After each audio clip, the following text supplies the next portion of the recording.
Welcome to All Things in the Name of Love. If you like this show, please like, subscribe, and share. Thanks. Welcome to another episode of All Things in the Name of Love. And today I have with me beautiful, beautiful soul, Rhonda Farrah. And she's a spiritual teacher, educator, author, empowerment alchemist, coach, an entrepreneur, and catalyst for inner growth. Her mantra is fix your reflection first. And there's so many other things I could say about you, but I don't want to take that much time because I just wanted to dive into the conversation. So first and foremost, thank you so much for being a guest on the show. Thank you for welcoming me to your show. You're I'm welcome. already loving it. So I want to start out by asking you, because you have quite a fascinating background. Have you always been spiritual? And if not, when did that come into your awareness? Good question. Okay, I'm glad you asked me that question. I think I've always been spiritual, but I had this mask on called religion. Okay, I was raised Roman Catholic. I was rebaptized a Christian in a place that we'll talk about, and now I honor all paths to God. And through my spiritual journey has taken me to places that I call them my midlife crises. Okay, and it was like one thing after another, that not so good stuff. And that's why I am so dedicated to being an alchemist, because I have been stone transformed into precious metal several times. I love that. Okay, and so that is why I refer to myself as an alchemist, a coach, because I think it's really important. No, I know it's really important to take the good stuff and the not so good stuff, the joys, the sorrows, as well as the struggles, the challenges, the adversity, and make it work for us rather than anything less. And we have the choice to do that. So I became, but I had my rigorous background growing up Roman Catholic gave me the discipline to do other things in my life. I'm a perseverer. I persist. I never thought I did, but then I look back, and for 49 years, I have been a distance runner, and I'm not as quick as I used to be. Okay, but that I look at that, and I go the distance. And my spirituality was born because I was going the distance in these challenging, struggling, adverse situations. You know, and it's akin to what we may read sometimes, the Bible stories. Okay. Oh, it's like all this shit, it's like, God. Yeah. But and oftentimes, I think that's what happens. We need to, I call it God because I was raised Roman Catholic, but I honor all paths to divine, to source, to spirit. We need to be like awakened. And there's we can be awakened with little pebbles. Try and get your attention. Okay. No, then I liken it to a 2x4. And then finally the brick comes in. Yep. And that's how my attention was got. That's how I was awakened, and how I became spiritual. How the onion skin was peeled away so that my spirituality could come out. It was in there somewhere. It was hiding. And that's why I totally advocate looking in our mirror and do we like what we see? And if we don't, we have the power, the intuitive power within, our authentic power that is in each one of us to have the life we desire, to be thriving rather than merely surviving. That's spirituality to me, to thrive. I agree, because like I'll give an example. This weekend, I live in Central Oregon or Central Valley, Willamette Valley, and there's a relatively close place where I could pick berries. And I Mhm. love berry season in Oregon. It's the best. And I found that there were berries I'd never had before. So I drove out in this gorgeous, amazing drive. And I got to pick as many berries as I wanted. And when I got done, I felt, because of the land and the like the everything about it, I was like the most abundant person I've ever Mhm. felt in my life. And I was like, I get to have all of this, and just being so present. And I think that ability to see what abundance truly is transforms all the other levels of it. Yes, yes. It's abundance is all things in all ways, Mhm. not simply financial abundance. It's, do we understand the vastness of what we have at our disposal, and are we grateful for Yeah. that? So that's, as an alchemist, I help people live the life that they desire rather than settling for less year after year and living life in default mode. And I did that quite a Yeah. bit. Okay. And I finally, when I looked in the mirror, I've been doing mirror work for years with myself and with others. But when I finally took a look at that, it all of a sudden clicked. This is my new brand. Fix your reflection first.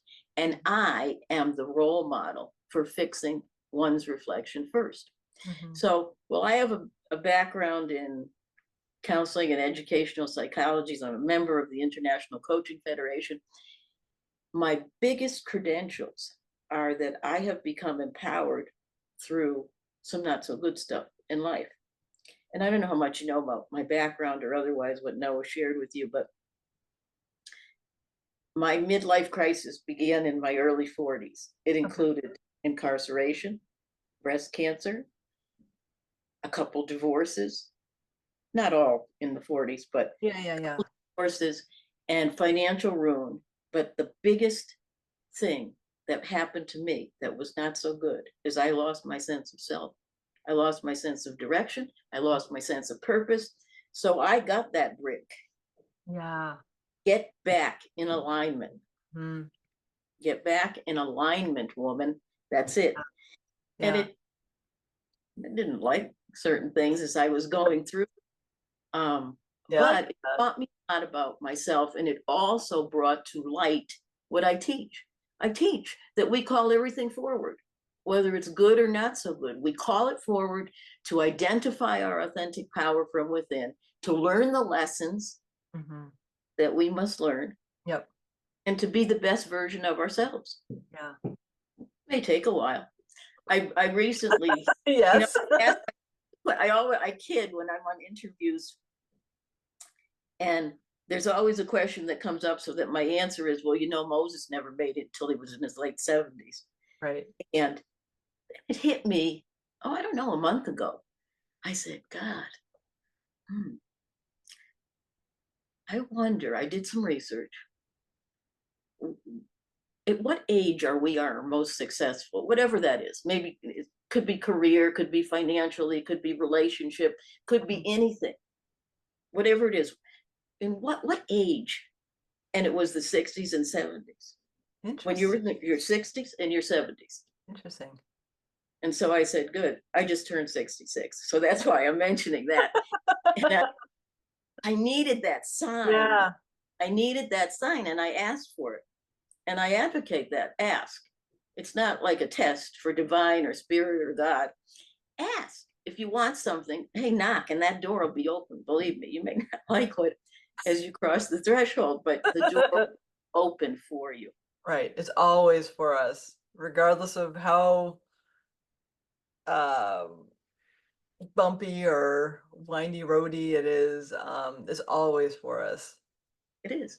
It's always for us if we choose to understand that. Hmm. If we choose to, are you buying this or what? Like, no, I don't.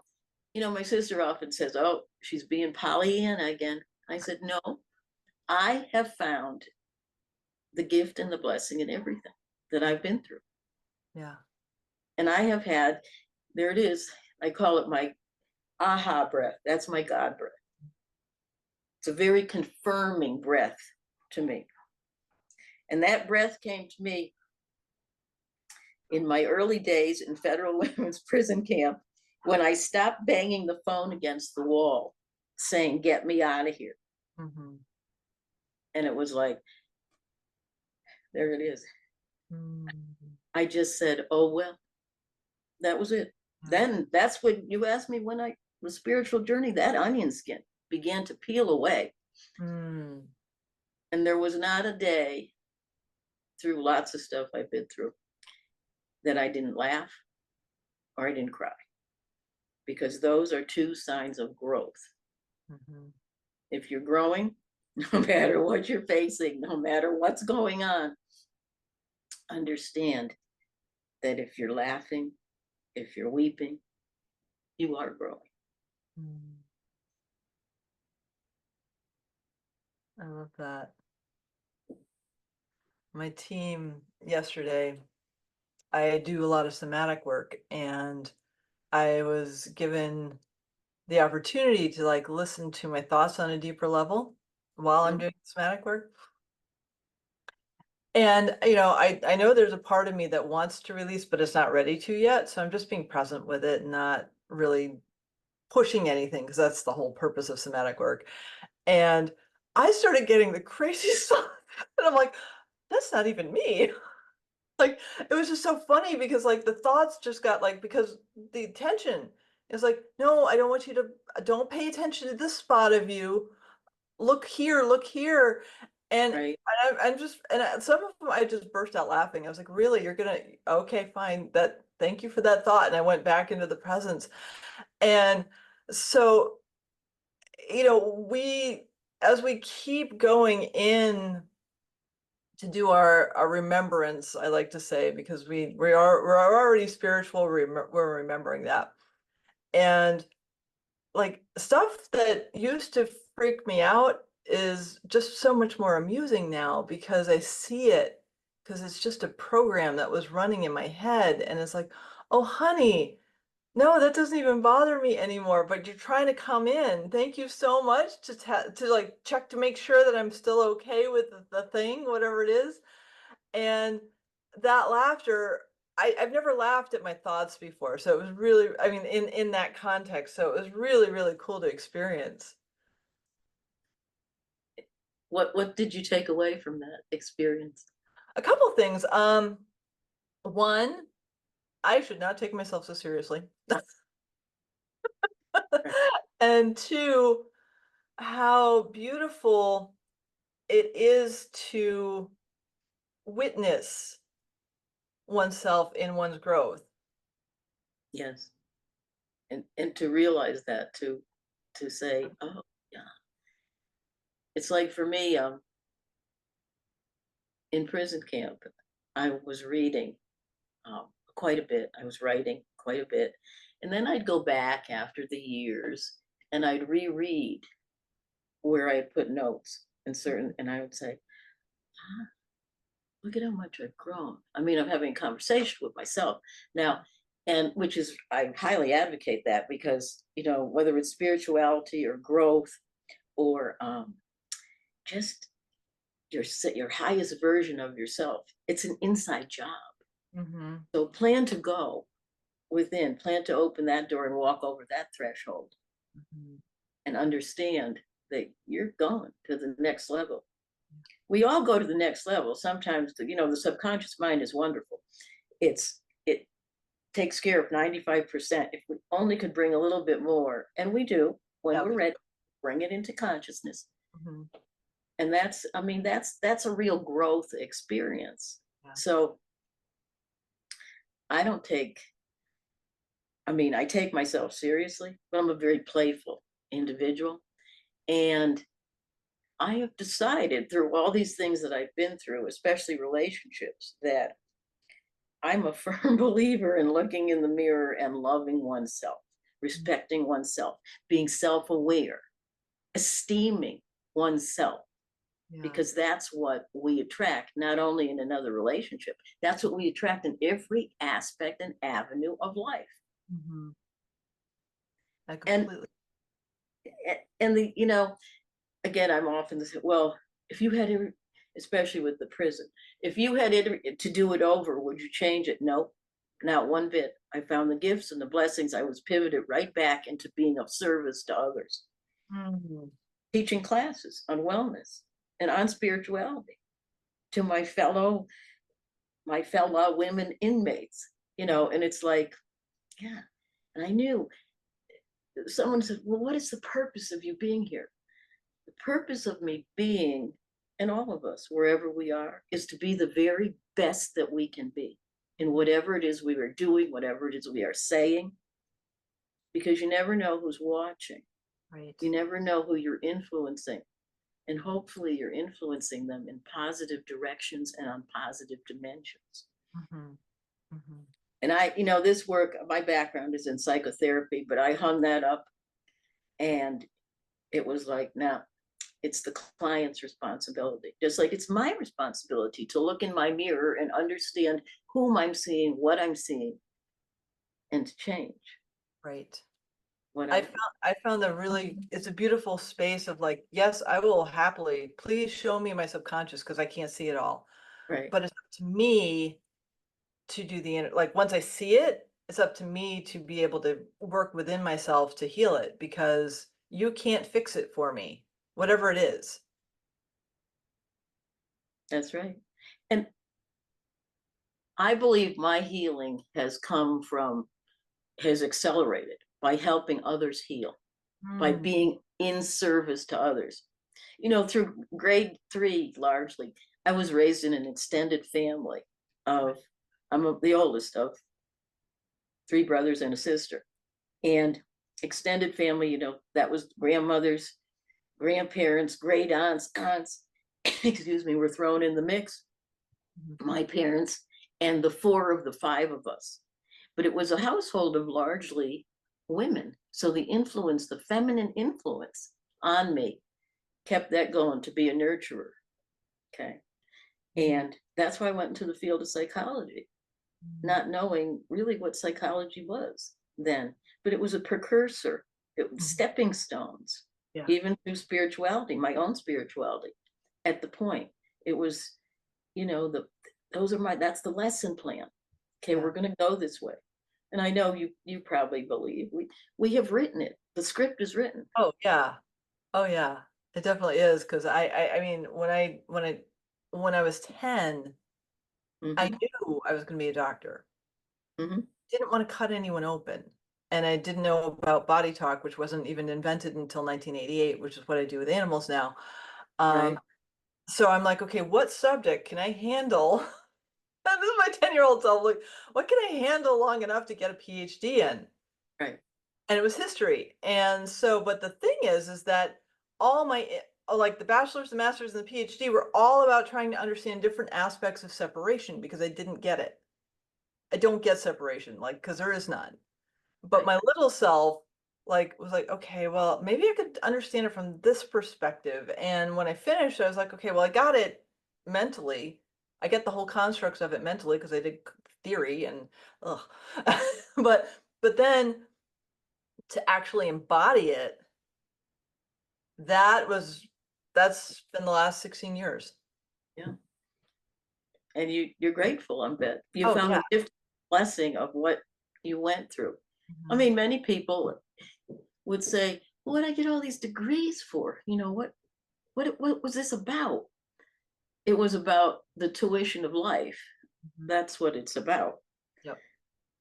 And if we can take that, all that stuff, whatever tunnel anyone is going through at this point in time, 2 things I say: you're not alone. We all have struggles and challenges. I'm not immune to any of it at all. But whatever tunnel you're going through, there is a light at the end of it, and it is not a train. Right. It's the guidance, it's the wisdom to be the best version of yourself if you choose that rather than anything less. Well, it's interesting to me because, like, I've been blessed with a very slow, like, continual spiritual growth path, and, like, at each point when I have that growth point, I know I can't go back because it just doesn't it's like, bleh, like, I don't wanna go back because it doesn't feel good anymore. So the only way for me in my own personal choice is to go forward. And every time I step into that next level, it's like, oh my gosh, I can feel it. And I regularly journal to make sure that I'm like checking in like, hey, did you notice this thing that you just shifted in yourself? Just a little Yeah. kudos for that. And it's not like I'm getting into my ego. It's just like I typically don't notice how much I've grown. So I have to like bring that into a practice regularly of like, hey, did you notice the shift here that you just felt? Just honor that. Like, don't have a party or anything like that, but just like honor it. Maybe like give yourself Mhm. a massage, something like that, just because like you just stepped through another layer of this massive onion that you are. Right.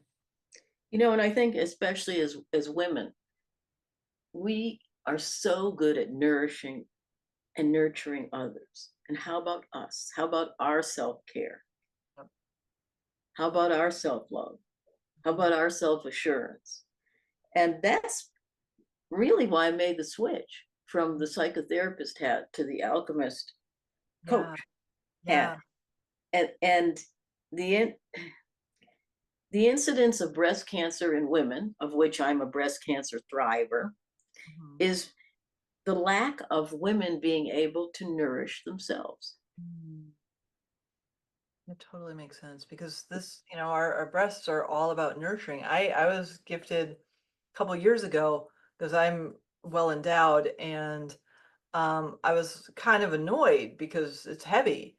They're heavy. And I said, so why are you so big? And they said, well, because we needed to be so you could learn how to nurture yourself. And I was like, oh my gosh, I didn't know that. Like, I just thought you were kind of like genetic and you're like kind of heavy and I didn't really Right. like it. But like when I heard that and I felt the energy of what they were gifting to me, I was like, oh my God, I haven't been nurturing myself.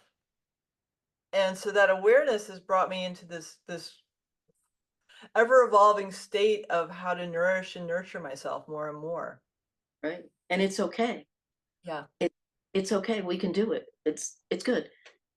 Um, you know, the you sound so much like me, and I love that when I'm talking to someone. I say, oh, tribe. Okay. The tribe is enlarging now. Mhm. And I don't believe in coincidence, happenstance There at isn't. all. There are no accidents. And I Mhm. believe people are brought together to confirm certain things about themselves and one another, Mhm. and then move forward from there. So, um, and the person who brought us together, Noah, it was like, I'm of Lebanese descent. Oh, So cool. I always say, Noah, come here, Noah. And, I'll write to him in an email, where are you? And so, but he said, how do you say my name again?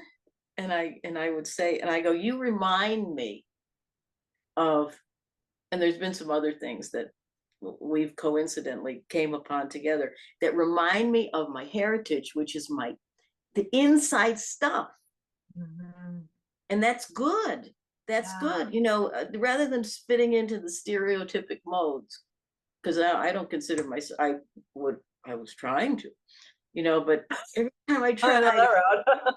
to fit in a stereotypic mode, it wasn't happening. Something would backfire. And I Mhm. finally said, aha, I'm not supposed to be there. Right. I'm not supposed to do this. Right. And that, again, I go back to as women. I mean, it happens with men too, but as women, we are so stuck on fitting in. That's an oxymoron? How can you be stuck on fitting in? Because if it's a round peg in a square hole, it's not going to Right. fit. Okay. Right. I get that so well because I've tried corporate, I've tried academic, I've tried self-employed. Self-employed is the best, but like I was doing consulting and it was super fun sites. I have Right. teachers who dumped what where. That was like so not me. I don't want to know that. And Right. but just trying to fit into all these different roles that I'm not supposed to fit into. And finally when 2020 hit, after doing lots of work on myself, it was like work with animals. You Yeah, love animals. Animals are like your friends. Like they're not, they're the reason why I don't believe in separation. right. So why don't you do this body talk modality and start, learning it? And I was like, that feels like me. That's the me that I'm supposed to be, not the academic, not the business person, not the consultant, not the anything else. It's that connection with the illusion of other Mhm. that brings me joy. And that's an abundant thing. That's a good thing. Find your joy. Yeah. Find what is your passion? What are you passionate about? Do you like to cook? Do you like to garden? Do you like to talk to animals? Yeah. I'm a big believer in one of my slogans is I'll ask people, is your tail wagging? What do you mean by I love that. is your tail wagging? And it, I said, well, explain it to me. I said, well, when a dog's tail wagging is Yeah. wagging, what does that usually mean? And they'll say, mm, they're happy. And yeah, that's right. You've answered the $1,000,000 question. What tail wag? Well, I don't know. Go I ahead. just had a I had an image of I used to have three chow chows, and one was a little blue one. And when she would get happy, she'd do a whole body. Of course. Like, Yeah. I want to have a Kiki level of joy. Right. Yeah. Yeah. Right. Yeah. So, I mean, and many people, they don't know what they want. Well, let's start with what you don't want. Okay. Right. Okay. Or if somebody in my psychotherapeutic days, and well, what do you want in a relationship? Well, I want someone who doesn't treat me as bad. And that's exactly what she got until she made a switch. Yeah. It's exactly what she got. And I'm not knocking anybody that says that because everyone has their battle scars and their war stories. Right. But to understand, if you want to live the life you want, perhaps the life you dream about, the life, um, an empowered life. I'm often asked that. What do you mean? How do I live an empowered life? It's a formula. I'm an alchemist. I'll give you a formula. This is the formula. Gratitude plus forgiveness Mhm. equals living an empowered life, equals living the life you desire, the life you want. That's what you want. So, what are you grateful for? I mean, that's Yeah. everybody knows about a gratitude journal, and not everyone does it. As I do it in the morning and I do it at night. And from the biggest thing to the smallest thing, and I Mhm. love it. Me too. Aha breath, because it gives me that sense of, yeah, it is the little things. Mhm. And the more I believe that the more you count your blessings, they multiply like rabbits. That's it. You're an animal person, like rabbits. Okay. So gratitude is one thing, and I'll, play around with that, especially with an audience. And the hard one is gratitude plus forgiveness. Forgiveness is not a popular topic. I know, but it's so important. It is, and to forgive oneself and to write a letter. I've said that to an audience. I was waiting for the people to walk out after on Uh, their own. It's so important. It's so important. Like when my dad died, I was 40, and Mhm. for 7 years I listened to the same meditation, and it had 7 different points, and the one that was the stickiest was the forgiveness. Yes. And I just went every single day. I was like, okay, who do I forgive now? Who do I forgive now? And I did the external first, and then I went within, and the tears started flowing. And the gift of that is that all the things that you perceived were, attacks or threats or traumas or whatever they were, they're actually for us to not blame the other person, but Right. thank them for. And that's hard, but it's so rewarding. So, and I believe in writing a letter. I love that. Write the letter to your, first of all, everyone looked at me in the audience. Don't worry, you don't have to mail it, okay? You don't Right. have to mail it or hand it to anyone. Write Mhm. the letter and begin with yourself Yeah. and say, dear self. Mhm. I mean, literally write it in your Yeah. handwriting. Dear self, I've been meaning to write to you for some time. First of all, how are you? And the next paragraph will be something like, I'll use my own personal. Yeah. So, dear Rhonda, I've been meaning to write to you for some time. How are you? You know, I know you didn't mean to hurt me and everyone else in your life, seemingly at the time, when you went to prison, when you had breast cancer, when you had some simultaneous divorces. Okay, I know you didn't mean to hurt me. So I forgive you. And that's it. And release it and move on. That's it. I mean, resentment is a killer. Non-forgiveness. What is the adage? Don't forgive. It's like taking poison and expecting the other person to die. Yeah. It's not going to happen. Right. Oh, I know. Like forgiveness is such like the amount of pain people suffer from because they haven't forgiven is really unnecessary. And yet it's like I've seen so many people with that resentment energy because they feel wronged, but they don't see the greater gift behind because like with me, if somebody like does this, like the analogy is like, okay, here's my trigger, somebody's pressing it, somebody's pressing it, somebody's pressing it. They don't know I have a trigger. Most of the time, they can't possibly know I have that trigger. I'm the only one that knows what the trigger is, but I can't see it until somebody presses it. And then I get to, because I've chosen to feel into it so I can be present with it and release it. And that ties into because I'm, holding on to this belief system that I think is right. And then when I see it and I can like forgive myself for having that belief and then allowing myself to release it, it's incredible. Yeah, it is incredible. But that's your power from within. That's what you're literally demonstrating. I mean, I can see the power within you eh, because it's illuminating. Mhm. And that's what light does. It illuminates. Yep. And the other thing too is I totally advocate releasing literally toxic people from our lives, but thanking them for being there, Ah, as yeah. you were saying, because this is what I learned about myself.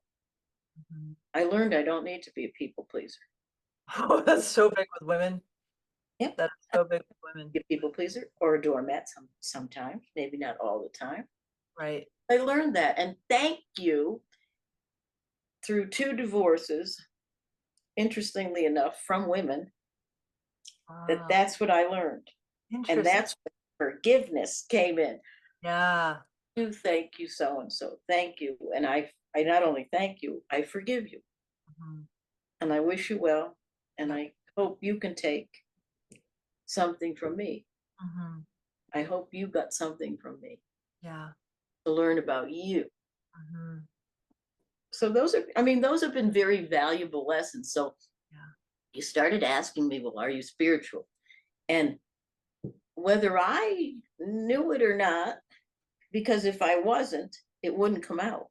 Right. I mean, Right. there are some people know they're just not spiritual. They're like, they're the brick and mortar. Right. Okay, that's Right. it. And there's nothing wrong with that. That's their life plan. That's their journey. Yep. The tracks they're traveling Mhm. down, the tunnel that they're in. Mhm. And they have tunnel vision. Yep. And it's okay. Yep. It's okay. And I applaud them for being on the earth to be lessons to the rest of us. I do. I agree. And Yes. the improv and um, you know, the gift of being in this uh mosaic is that we don't have to be the same. We don't all have to have the same gifts. We get to reflect to one another. We get to grow with one another and be interdependent. And what I have been feeling energetically is that we're shifting into that state of less, yes, more self-care, definitely. Yes. Self-care, self-nurturing, but the interdependency versus the codependency that we have been living in for way too long. Yes. Have you been feeling that? Absolutely. And this is the best time. We are in such disruption Mhm. globally and such change globally. This is the best time for things. In my life, things fell apart like all at once. Mhm. Those were my acts 1, 2, 3, 4, and so on of I called it the midlife crises, but it's like they fell apart so they could fall together. Mhm. I Mhm. mean, this was, in some cases it was renovation, in other cases it was complete demo is what it's called when you Yep. demolish everything and you build from scratch. And Yeah. it's never too late for transformation. Never. Ask Moses. Mhm. It's never too late for transformation. It's never too late to stop being a people pleaser. Take, try it. Try it. You just might like it. Of this, I am certain. Oh man, I remember catching myself a couple months ago where I had a friend over and I caught myself making meals for him and I'm like, what am I doing? He's a full, like, I mean, yes, it was the house I was in and yes, I knew where food was, but like I didn't have to go out of my way to exhaust myself for someone who is self-sufficient. Right. And I felt the resentment build in and I was like, he didn't ask me to do this. So where's the resentment coming from? Oh, the resentment's of me for playing out this pattern. Right. And that's the last time I've done it. Yeah. Because you need to literally, you needed to feel that. You needed to Right. like, oh, this is Oh like, yeah. And it was icky because I was like just getting mad at him. I'm like, well, he didn't do anything. Right? Because he didn't ask me for anything. I'm just like, oh, I'm gonna make dinner. And I'm like, oh no, I'm putting that energy in there. That's not good because I don't want to like poison him energetically with like my right. resentment. So I really had to call myself out on it.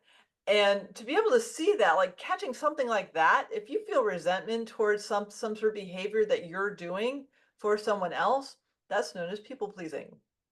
Yes, it is. And some people don't recognize that, Yeah. but you did.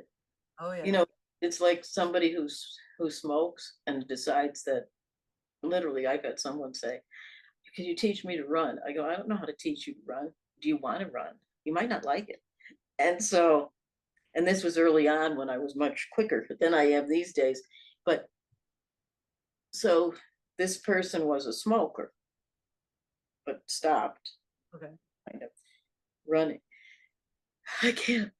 I go, well, what you're experiencing is probably the side effects because whatever damage you've done. I said, but if you go through, if you persevere, why don't you walk? It will pass. Mhm. It does pass. Yeah. And they don't want anything to do with that. Well, because like that discomfort, that discomfort is where the growth happens. Right. Like, It is where the growth happens. because And you can't grow if you don't have anything that changes. you must change. Change is the operative word. Those who wish to change will experience growth. And it might be tough because who likes change? I mean, really. Um, the but change is so fundamental. I'm working with a woman now that uh and she's making lots of headway. It's been terrific, very terrific. We get to the I call it the escapade. We're going to go on a change adventure now. What do you want to change? Mhm. Oh, I want to change my what I eat, my eating patterns, how my health. I want to change my job. Um, I want to. I want to change where I live. I said, okay, that's a lot of change. I Yeah, mean, just a lot of a change. little bit at a time, but at Yeah. least you know what you want to change. And I said, I'm bringing this up because I just talked about smoking. I said, is there one thing you don't want to change? She said, yes, I don't want to stop smoking. I go, okay. I mean, that's your deal, but at least you know this Right. is what I change and this is what I don't want to change. Right. Okay, so where will we begin? Yeah. But that's what she want. I have no right to tell her, no right, no obligation to say, A lot. want to change your health. You think you might want to consider stopping to smoke. Just a thought. And I have no right nor obligation Right. to do. But each of us individually has the right and does have the obligation to be the best version of ourselves. Mhm. Instead of hanging around in default and victim mode and playing the tiniest violin, the smallest violin, okay, and just making it everyone else is not even fault, but agenda. No. Right. I completely agree because I mean in our world we've been conditioned to thinking that, right? Who am I gotta hide myself, I don't want to be big. Yeah. But when we're in that, it's a fascinating balance of humility and confidence when you're empowered, because when we get rid of those programs of like I'm not worthy or I'm not good enough or whatever blah blah blah story it is, and just allow ourselves to be. Oh my gosh. I can just be. I don't have to like pretend to be something that I'm not. I don't have to wear a mask to pretend that I fit into some paradigm that I don't. I can just literally be that. I don't care what it takes. That's where I'm going, Mhm. because Right. to remove all those layers of crap that keep me from shining my light, I'm for it. Yeah. I mean, I totally agree with that. It's like, come on.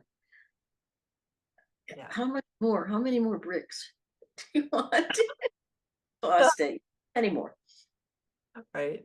I went from pebbles to bricks to now it's like pebbles again. I'm like, okay, thank Yeah. you. Yeah. The I'm so pebbles are, yeah. pebbles so much nicer. Yeah. The pebbles are good. And that is, I like that graduation. Yeah. Okay. So I only need the pebbles now. Okay. Because we all do it. Even me, we Oh back yeah. little backsliding. I don't know about this. Oh, this means out of my comfort zone. Oh, but Rhonda, you tell everybody that life begins when you get out of your comfort zone.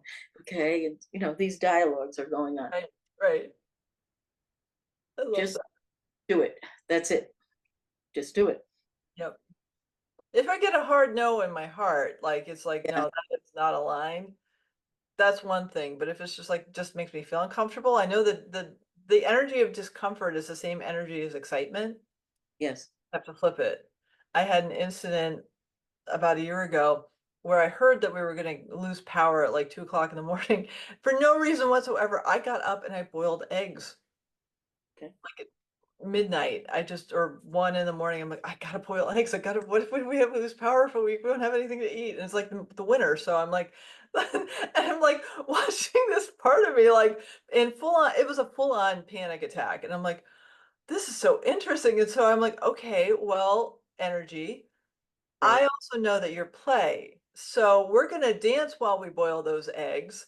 And Yeah. then I got the Stevie Wonder song in my head, and so I'm singing it and I'm dancing, and by the time the eggs were done, I was completely neutralized. Yeah. You were good. You were healed. Yeah, and I had boiled eggs. And you had boiled eggs on top of it. You remind me of when there's there's something in the Bible about being equally yoked. So you're matching, right? So a while ago when I had a common law marriage to Bernie. Ooh, I said his name. He'll probably never hear this. And my sister said, "Well, I don't understand. What is this? Why are you with Bernie?" And I go, I'm beginning to understand this thing about yoking if you're not equally yoked. And then my sister says, she's the middle child, and she said, "I don't understand that." And I go, "Well, I liken it to eggs, and I love eggs." So I said, "But see, I'm and I do like my eggs over easy.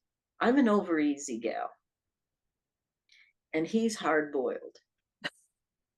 And I said, "This is why it's not going to work." It's Right. that took 8 years. Okay. Okay. So, but again, I learned. Yeah. And I called him forward. I called them forward. I called prison forward. I called breast cancer forward. Right. It was like it, and I did. Those were like boom, boom, boom, boom, one thing after another. And my daughter would say to me, "When are we going to get a break?" Just got out of prison after my sentence was expunged after 7 years. Wow. Whew. Was it 6 or 7? I don't know. Anyway, but I learned a whole lot about myself. And everybody said to me, "Well, aren't you mad? Your sentence was expunged." I go, "No, I was right where I needed to be when I was there. Yep. And I made the most of it and understood that for 11 months I had a lump on my breast, but wasn't going to go through that in a prison situation." Right. And I was fine. I came out and I had at the time I was on the Monterey Peninsula in California, and I had the best breast guy there was take care of me. And I was good. My friend said, "Oh, we'll get you another breast." I said, "I don't want another breast. I want this one here." So this one has a little war scar on it, battle scar, but it's very distinct. And quite frankly, no one has ever complained. So I'm good. I'm good with that. So, but you see, again, a gift and a blessing. So how did you ever live with a lump on your breast for 11 months in that prison situation? I go, a lot of prayer. Yeah. A lot of prayer and a lot going within. Yep. And not the kind of prayer, nothing against Christians, but they always take it to the foot of the cross. Okay. Take it to the foot of the cross. Okay, fine. Well, can you go to the foot of the cross and be joyful about something too? Why do you just bring the problems? Right. If you were joyful in your life, watch and see how your problems would diminish. I mean, they're still there, but your reaction. Right. Your response, not even reaction, your response, it's no longer a problem. It's a challenge. This is something, there is a gift and a blessing in this. I have no, what it is. However, I'm going to understand that there is, and it's going to show up. Yeah. So many people will say, "Well, I could never do that. I don't know how to do that." I said, "Don't worry about the how. Put out there what you want. Don't worry about the how. Just stay keyed into what's going to float through you and cue you to act upon certain things, to take inspired action." Yep. Maybe not all at once, but to take inspired action. Listen, animals do that. I'm not telling you anything different. It's like very good teachers. They're very good teachers. I'll say that. Whether who has a cat, who has a dog, who has a bunny, you can learn a lot from your animals. Yeah. Because they listen. They're always listening. Oh yeah. Oh my goodness. And they if you allow yourself to slow down to match them, they have powerful lessons. Very powerful lessons. Yeah. Oh my goodness. I'm having so much fun with you. I know, I'm having a ball here. So I'm going to ask you, do you have a dog? I don't right now. I grew up with cats. I had a Newfoundland, I had a golden retriever, I had 3 chows. Right now I'm living with a cat where I'm at. I really am feeling Bernese Mountain Dogs coming into my field sometime soon, but they haven't yet. So, but I just love all it. Like any animal. I actually last week I worked on a sheep in England, and I felt because I work in quantum physics, and so I actually felt her heart resonance in my heart, and it was so sweet and gentle that I cried for 10 minutes. It was so beautiful, and it's like, all right, we're just all connected. Like it's just like the confirmation when I get that is like any doubt I have is just gone when I Right. feel something like that. You know, you don't believe, you don't think, you know, that's Yeah, it. Of that, exactly. you're certain. Mhm. Yeah, I love that state of like learning something new and then integrating it and then embodying it. Yes. Because when we have that, I mean, that's the alchemy is like when we're fully embodied from that lesson, and then our way of being shows up differently, and that's really magical. Like I think the perception is the alchemy is like, oh, we're going to turn lead into gold. No, no, we are the gold. we're we're we're taking that lead that we received and bringing it in to transform into the gold that we are. Right. Yeah. We're magnificent beings. Mhm. That the God of my understanding let me know that we are magnificent beings. You want to Mhm.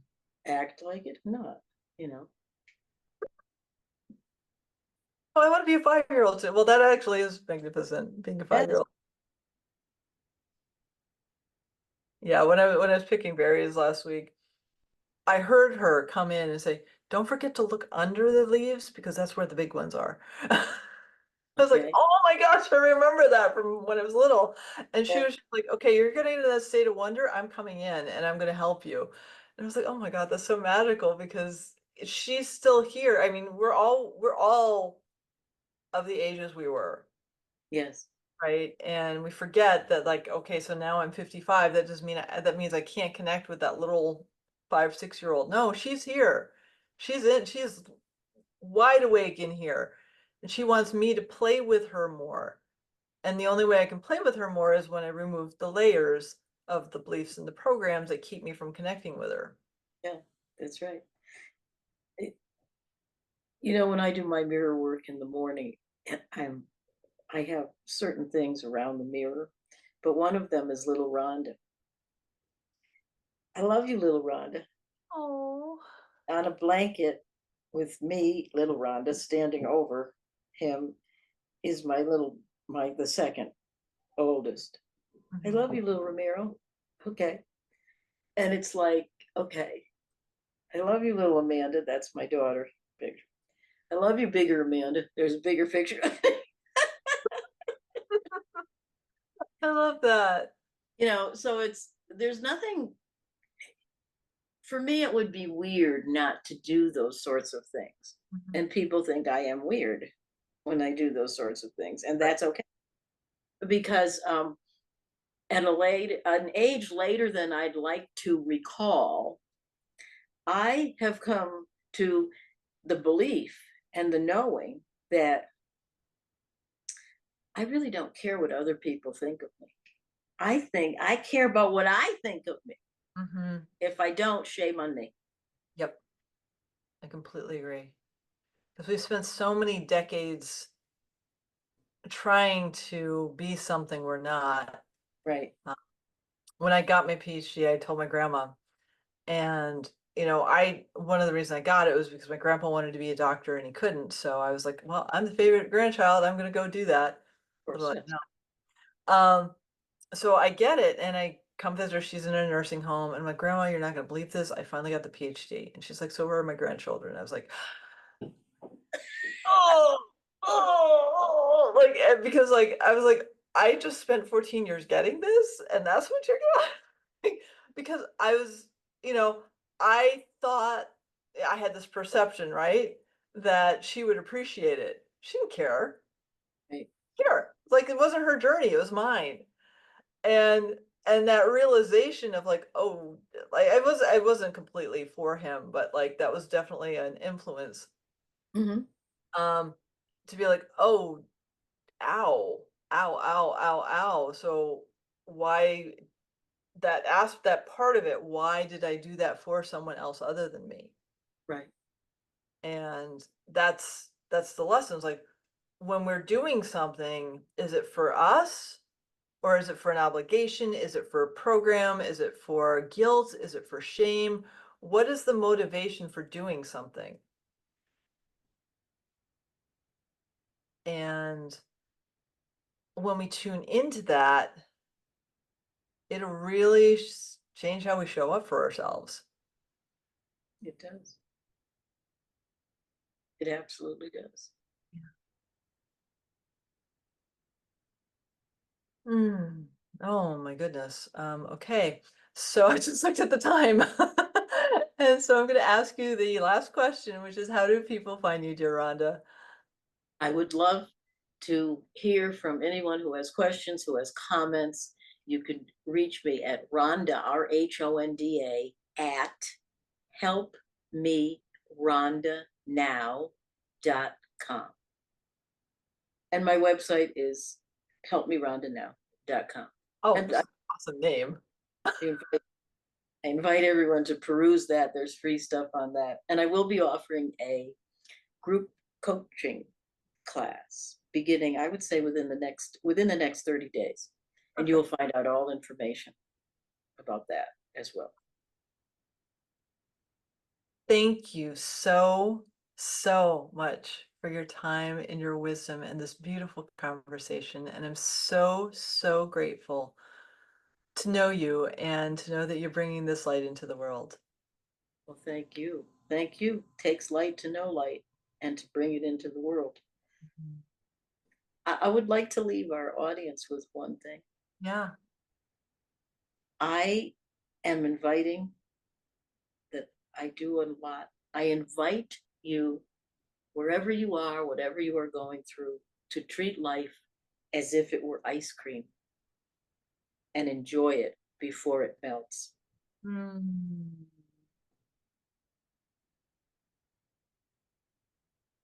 Thank you for sharing that. You're welcome. Thank you.